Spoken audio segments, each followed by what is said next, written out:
There seems to be this co-occurrence of memory disturbance, particularly the short-term memory, so that learning memory or working episodic memory that people have day to day in their work, for example, and the mood disturbance, often occurring at a similar time, although they may be different. So irritability and depression, of which there are many causes, but we're seeing this pattern of progressing to anger and aggression and rage, and that can be for very minimal trigger to trigger that anger and rage. And so this is not a usual story that we would hear in our clinics, and it's starting to become a theme of what we think is traumatic encephalopathy syndrome, because many of these patients will have had 15, 20, 25 years of repeat head trauma exposure.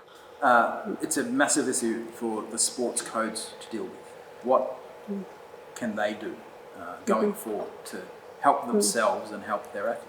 Yeah, so awareness is a simple but easy strategy. So more education around concussion and the questions of CTE. So we've seen a rise in that through the media lately. There is an increased awareness without alarmism, hopefully. I'm not seeing alarmism through our clinics. You know, we're trying to keep it very tempered and sensible in the discussions, but equally we're trying to respond to that sense of uncertainty, and now this issue is out there.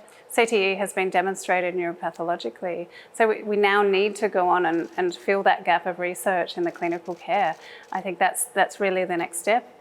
Otherwise, we'll be here in 5 years talking, about the neuropathology in a similar fashion and not really having those answers that people need, parents need, athletes need, and we owe that to society.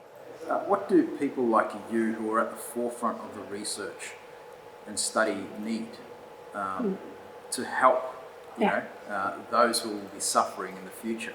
Yeah, well, I think we need to have more direct discussions with sporting administration, but also other organisations, be it domestic violence or interdefence or occupational spheres of repeated head trauma. So there needs to be that roundtable discussion and collaboration. To do that, one needs funding, and so we are calling for that as part of our work. But this work has been going on for the neuropathology for several years, and we now need to match that with the clinical work. That's going to take time, but we need that extra support with the community and hopefully even government stepping in and trying to help us solve some of these answers together.